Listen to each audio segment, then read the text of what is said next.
బంగారం, వెండి ధరలు పెరుగుతున్నాయి, తగ్గుతున్నాయి. ఈ వార్తలన్నిటిని గూడా రోజు మనం చూస్తూనే ఉన్నాం. అయితే ఇప్పుడు బ్యాంకులో లోన్‌ల రూపంలో బంగారంని, అలాగే వెండిని తనఖా పెట్టిన వారికి ఇప్పుడు ఈ మేరకు, ఇంత మేరకు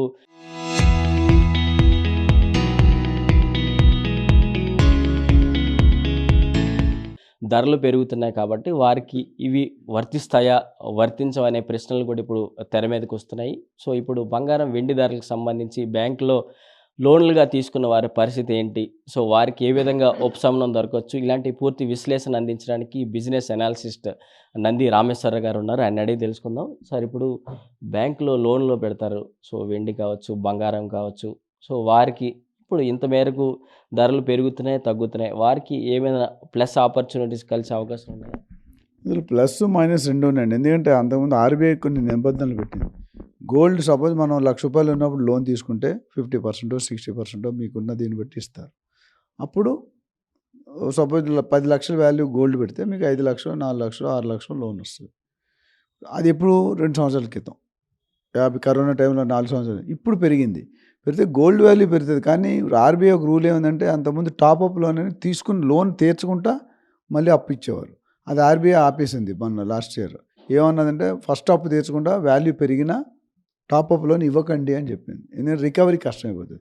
ఫస్ట్ లోన్ క్లియర్ అయితే కొత్త వాల్యూ మీద ఇస్తారు. ఫస్ట్ లోనే క్లియర్ కాకపోతే ఇవ్వరు. సో, ఈ వాల్యూ పెరిగినట్టు ఆబ్వియస్‌గా పెరుగుతుంది. కానీ బ్యాంక్ అయితే అమ్మదు కదా గోల్డు. సో, మీకు లోన్ వాల్యూ మీ బ్యాంక్ లోన్‌లో సిబిల్ స్కోర్ ఎట్లా ఉంటుందో వాళ్ళు అంటే గత 3, 4 సంవత్సరాలుగా ఇన్‌స్టాల్‌మెంట్ ఎలా కడుతున్నారు, వడ్డీ కడుతున్నారా లేదా, ఇవన్నీ పరిశీలన చేసి వీరు అర్హురా కాదా. So, special consideration bank manager, bank head ఎవరైతే ఉన్నారో వాళ్ళు డిస్కషన్ తీసుకొని ఒకవేళ ఏదైనా డౌట్ ఉంటే ఆర్‌బీఐకి పరిధిలో వెళ్ళి సంప్రదించి ఇస్తారు.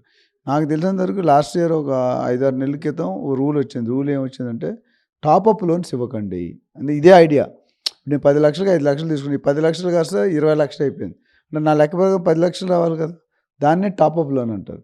సో, ఒక కొంతకాలం ఇచ్చారు. అది ఇచ్చిన తర్వాత ఓవర్ బర్డెన్ అయిపోయింది. అది కట్టట్లేదు, ఇది కట్టట్లేదు. నా గరక, నా గరక. అందుకని ఆర్‌బీఐ పిక్చర్‌లోకి వచ్చి కొన్ని నిబంధనలు పెట్టి ఆల్రెడీ లోన్ తీసుకున్న వాడికి వాల్యూ పెరిగినప్పుడు అది క్లియర్ అవ్వకుండా లోన్ ఇవ్వకపోవడంతో ఇవ్వడం మానేయండి అని టైం ఇచ్చి 2, 3 నెలలు ఇచ్చి క్లోజ్ చేశారు. సో, ఓవరాల్‌గా ఇప్పుడు పెట్టుకున్నారు ఇంట్లో ఉన్నది బంగారం 4,00,000, 3,00,000 ఆ 3,00,000 మీద కన్సిడర్ చేస్తారు. రేపొద్దున మళ్ళీ తగ్గిందనుకోండి వాడు మళ్ళీ రివర్స్ వెళ్ళొచ్చు. సో, బ్యాంక్ వడ్డీ రేట్లు అంటే ఫ్లెక్సిబుల్, ఫిక్స్డ్ ఉంటాయి. ఫ్లెక్సిబుల్ అంటే రేటు మారినప్పుడల్లా ఫిక్స్డ్ అంటే అదే రేట్ ఉంటుంది. సో, ఇది డిపెండ్స్ అపాన్ ది సిచ్యువేషన్. ఆ కస్టమర్ దగ్గర ఎంత ఉంది బంగారం, ఎందుకు తీసుకుంటున్నాడు, ఎన్ని రోజులైంది, అంతమంది ఇన్‌స్టాల్‌మెంట్ కట్టాడా లేదా, ఈఎంఐ అంటే ఇంట్రెస్ట్ కట్టాడా లేదా, ఇవన్నీ పరిశీలన చేసి అప్పుడు డెసిషన్ సో, తీసుకుంటాం. ఇప్పుడు ఆయన కట్టలేని పరిస్థితిలో ఉంటే బంగారం గతంలో పెట్టిన దానికంటే ఇప్పుడు బంగారం ధర పెరుగుతుంటాయి. సో, ఈయనకి ఏ విధంగా ఆపర్చునిటీ ఉండొచ్చంటారు? అంటే కట్టలేకపోతే రికవరీ చేస్తారు. బ్యాంక్ ఏంటి ఒక టైం ఇస్తారు, నోటీస్ ఇస్తారు. 2 నెలలు, 3 నెలలు ఏదో టైం ఇస్తారు. ఆక్షన్‌లో పెట్టేస్తారు. ఇప్పుడు సపోజ్ ఈయన 10,00,000 బంగారం 5,00,000 తీసుకున్నాడు. 5,00,000 2,00,000 కట్టాడు. 3,00,000 కట్టలేదు. కానీ ఇప్పుడు బంగారం 10,00,000 కాస్త 20,00,000 అయింది. అప్పుడు ఏం చేస్తాడు, బ్యాంక్ రావాల్సింది చీప్‌గా అమ్మేస్తాడు. బ్యాంక్ ఆక్షన్ అంటే ఏంటి, ఆయన డబ్బులు రికవరీ చేసుకుని ఎక్స్ట్రా వచ్చింది ఇస్తాడు, ఎక్స్ట్రా రాకపోతే ఇవ్వడు. ఈ కేస్ టు కేస్ మారిపోతుంది. మనం అనుకుని ఆళ్ళ రూల్స్ అనుకున్నాయి బ్యాంక్ వాళ్ళు. నువ్వు కట్టకపోతే నీ దగ్గర వసూలు చేయవలసిన బాధ్యత బ్యాంక్ మనది. వసూలు చేస్తే ఆయన ఉద్యోగం పోతుంది. ఆయనకి నోటీస్ వస్తుంది. సో, అక్కడ చాలా నక్కకి నాగలోకానికి ఉన్నంత ఆస్మాన్ జమీన్ ఫరక్ అంట. నక్కకి నాగలో ఆ డెసిషన్ అనేది మేనేజ్ చేయడానికి అవ్వదు. ఇప్పుడు అంతా కూడా డిజిటలైజేషన్ అయిపోయింది కాబట్టి ఆచి తూచి నిర్ణయం తీసుకుంటారు బ్యాంక్. ఇప్పుడు ఎవరు కొడితే వాళ్ళు ఒకప్పుడు మేనేజ్ చేసేవారు. డూప్లికేట్ గోల్డ్ కూడా పెట్టి లోన్ తీసుకున్నారు. ఎక్కడో ఒక 2 ఇయర్స్, 3 ఇయర్స్ బ్యాక్ విన్నాను. ఒక ఆయన 12,00,000 గోల్డ్ పెట్టి తీసుకున్నాడు. ఆ గోల్డ్ బయటకు ఈయన పెట్టింది ఒరిజినల్ పెట్టాడు. బయటకు వచ్చింది నకిలీ బంగారం. 12,00,000 రూపాయలు కూడా రాలేదు. దెబ్బతిన్నాడు. దానికి కేసు వేసారు అవన్నీ. సో, ఈ బంగారం అనేది మెటల్ చూడడానికి బాగానే ఉంటుంది. తెల్లగా కనిపించేవన్నీ పాలు కాదు, నల్లగా కనిపించేవన్నీ నీళ్ళు కాదు. సో, ఒరిజినల్ పట్టు మెరదు ఎప్పుడు నీకు తెలుసా? పట్టు చీర, కంచి పట్టు ఏవో అంటారు కదా! కానీ డూప్లికేట్ పట్టు బాగా తెల్ల తెల్ల మెరుస్తుంటుంది. సో, ఇక్కడ కూడా అంతే. ఒరిజినల్ గోల్డ్ ఎప్పుడు మెరవదు.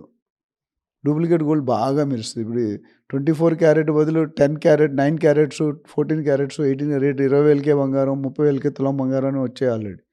ఇవి కొద్దిగా జాగ్రత్తగా చూసి డెసిషన్ తీసుకోవాల్సిన అవసరం ఉంది. సో, ఫైనల్‌గా ఇప్పుడు ఈ వినియోగదారులకి ఏం చెప్తారు సార్? ఈ బంగారం రేట్లు పెరుగుతున్నాయి, తగ్గుతున్నాయి కాబట్టి సో, భవిష్యత్ అవసరాల దృష్ట్యా బంగారాన్ని ఎక్కడైనా ముందుకు తీసుకెళ్లాలంటే ఏం చెప్తారు వాళ్ళకి? అంటే ఇది చెప్పడం చాలా కష్టం అండి. బట్ నాకున్న కొద్దిపాటి నాలెడ్జ్‌తో అత్యవసరం అయితే తప్ప బంగారం వెండి కొనుక్కోవద్దని చెప్తున్నాను. ఎందుకంటే ఇన్వెస్ట్మెంట్ రూపం షిఫ్ట్ అయింది. మొన్న లాస్ట్ ఇయర్ ఎందుకు పెరిగిందంటే స్టాక్ మార్కెట్ కొద్ది కుదేలైంది, రియల్ ఎస్టేట్ కొద్ది స్లో డౌన్ అయింది. మరి మిగిలిన ఆప్షన్ ఏముంది? బంగారం. బంగారం తర్వాత వెండి. ఇప్పుడు అది కొద్ది షిఫ్ట్ అయింది. ఇప్పుడు నిన్న మొన్న 1,10,000 తగ్గడంలో ఇండస్ట్రీ యూసేజ్ తగ్గి, అప్పుడు లాస్ట్ టైం ఇండస్ట్రీ యూసేజ్ బాగా ఉంది కాబట్టి కార్పొరేట్ కంపెనీలు కొన్నాయి. ఇప్పుడు కార్పొరేట్ కంపెనీలు కూడా గ్రహించారు ఈ కాస్ట్ వల్ల నా కాస్ట్ పెరుగుతుంది, నా ప్రోడక్ట్ ఎవడు కొనట్లేదు. సో వాళ్ళు కొత్త రకాలు టెక్నిక్స్ వాడి, న్యూ టెక్నిక్స్ వాడి ఈ సిల్వర్ యూసేజ్ని కన్జంప్షన్ తగ్గించేసుకున్నారు 66-68%.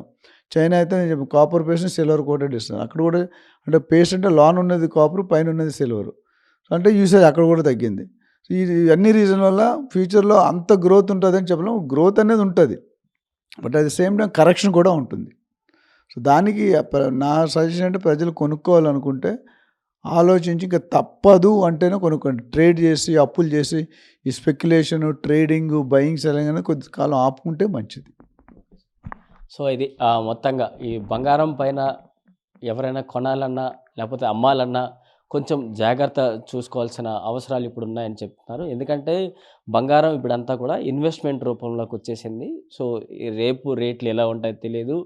ఈరోజు రేటుతో రేపటికి వెళ్ళొచ్చా వెళ్ళకూడదు అనే పరిస్థితులు కూడా ఇప్పుడు కొత్తగా కనిపిస్తున్నాయి. ఇంకెవరైనా బ్యాంకులో కనుక లోన్లు పెట్టేవారు పరిస్థితి కొంతమేరకు విభిన్నంగా ఉందని చెప్పుకోవచ్చు. గతంలో ఉన్న రేట్లకి ఇప్పుడు రేట్లకి డిఫరెన్స్ ఉన్నా సరే మన బంగారం మనకు కావాలనుకున్నప్పుడు మనమే దాన్ని చేదిక్కించుకోవాలి తప్ప బ్యాంకు వారికి అవకాశం ఇవ్వకూడదు అంటూ కూడా ఇటు ఎనాలిసిస్ట్ నంది రామేశ్వరరావు అయితే తెలిపారు. వీడియో జర్నలిస్ట్ విజయ్తో ప్రశాంత్, RTV హైదరాబాద్ నుంచి. Local to global news at your fingertips. మీ చేతిలో ఒక ఆయుధం. Download R TV app. Media legend Ravi Prakash is back.